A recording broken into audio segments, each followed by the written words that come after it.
Welcome to Nucleona Studios. My name is Andrew, and we're picking up where we left off in Vue Extreme 10 Personal Learning Edition. In today's tutorial, we're going to continue working with the scene that we started in our last tutorial, where we are going to create some rock formations that really decorate up our scene and make it look pretty. So, the very next thing I want to do is I want to go ahead and create a sphere. And we're going to go ahead and size that sphere up. I'm going to make it long and maybe not that large. And I'll rotate it a little bit.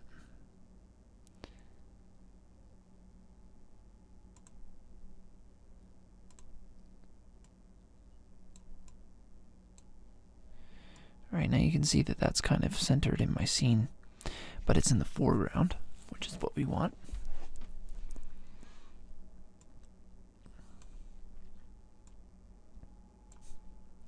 And now we're going to go ahead and, first of all, save. And now we're going to go ahead and turn this into a volumetric material. And I'll go in here and I'm probably just going to use sedimentary rock. Why not? Actually, you know what?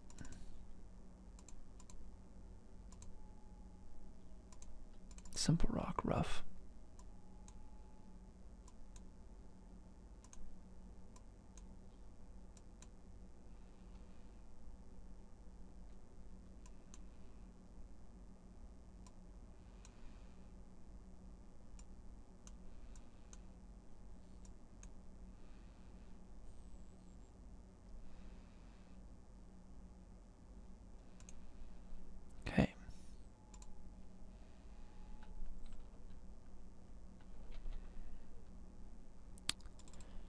So I'm going to come in here and we're going to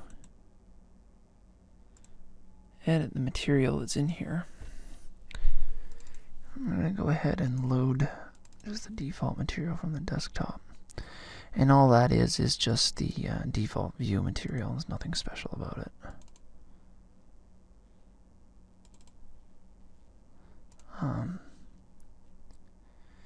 Let's have a render look at that and see how that looks.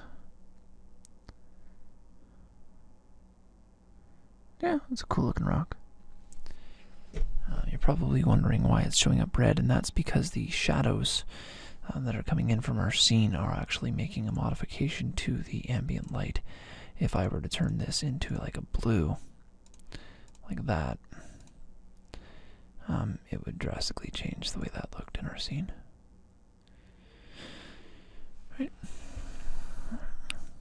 And so we can go ahead and do that if you'd like.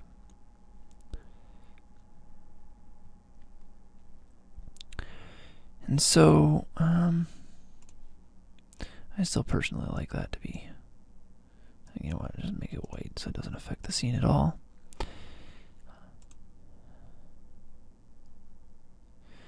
And that's wonderful. You know, we've added that. It matches the rest of the geometry in the scene. I have actually toned down the amount of geometry in the procedural trains, so that they are easier to work with. If you like, you can actually turn those back up or turn them down. The effect, it's still going to look very similar when the final render is done. You're not going to lose very much of the geometry, but it will save you on render times while you're trying to get the look just right. Okay, so we've gone ahead and we've got this first rock, and it looks quite good. And now let's just go ahead and create. What we're going to do is we're going to fill in this gap. That's got a little bit of a hard edge here. We don't want that. Naturally, you don't find hard edges like this, and so what we're going to do is create another one to just sit right next to that.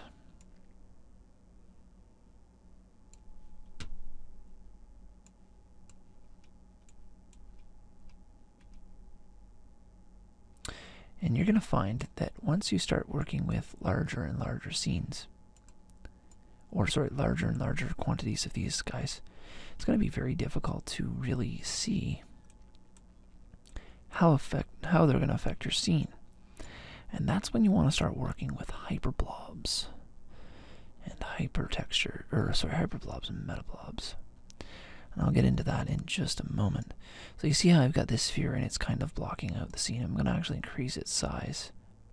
It's blocking out that portion of the rock formation.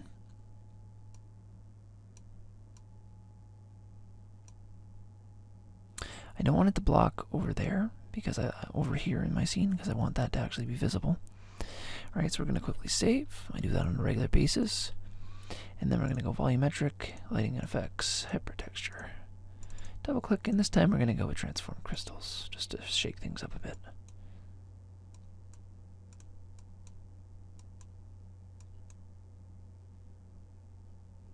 Cool.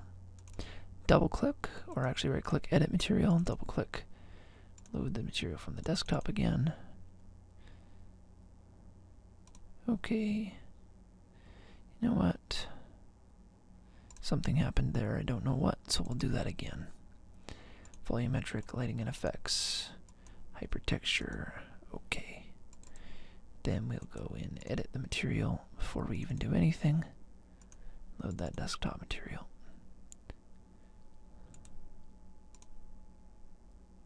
Okay, I don't know why it did that. I just hit the reset the function because it shouldn't be doing that. Okay, and that like that. Use a distance field.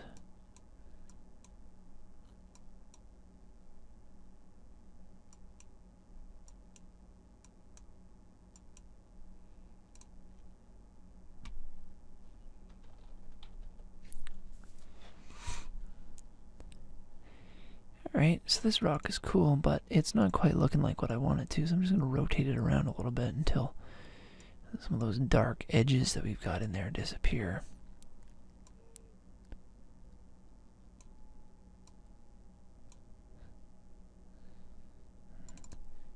And if you find that those edges aren't disappearing, you might want to make some modifications to your rock formation. Let's go ahead and render that.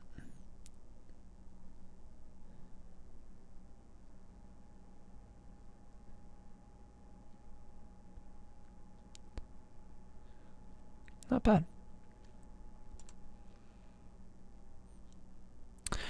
Alright, so we've added those two. That's quite a bit for one tutorial. The one final thing I'll show you very quickly is how to create a hyperblob. So we've got these two, and you see this guy here, he's got a little white dot. That means you can either right click or left click. Left clicking creates the meta blob like we did before. Right clicking creates a hyperblob. When I right click, you're going to notice that first of all I lose all the geometry. It really smooths it out. And second of all though, this sphere ceases to exist in my scene and it now becomes sort of a shape. So what you can do is double click and increase the bring the smoothing mesh down to like 20% or something, I don't know. Just turn it off. And then go to your maximum resolution, and that'll give you the full resolution in your scene. And don't say, well, you can keep only the largest chunk, that's fine. And now you'll see that that's kind of like a rock. And you're not limited, I don't believe, to this. You can actually go 500 if you want. If I render that now, it's going to look like a rock and not like whatever that is. Now you're going to see the very first time you do this, it's going to say preparing. That's okay. It's going to take a minute or so, but after that it'll render quickly. It just needs to build the proportions for your rock. And after that, your hyperblob is going to be set, and it's going to look proper in your scene as well. It can take a minute or two at times.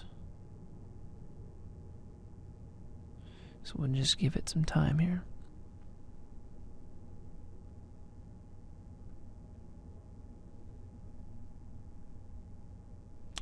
I may have also made it too large, the geometry.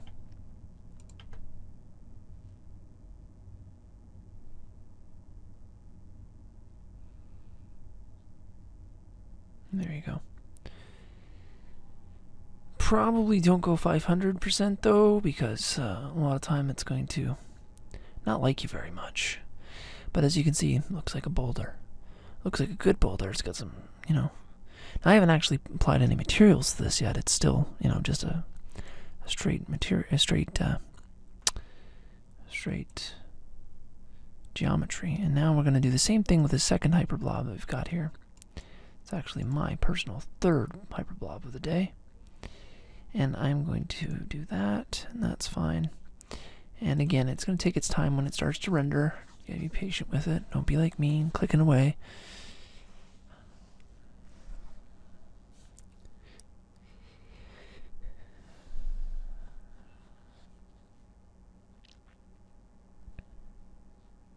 And it does, like, modify the shape of your rock. But again, as I've said before, and I'll say it again, randomness is absolutely paramount when creating something. Whether it's in Vue or anything for that matter. Now, I don't like that shape at all. You'll notice that that didn't work out to our advantage, so we'll go in here and go 500. And we'll also... I do believe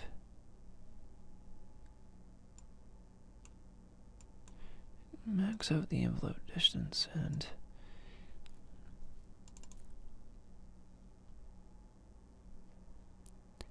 no, don't touch the envelope distance. I'm wrong. Never touched that. I don't know why it's doing this.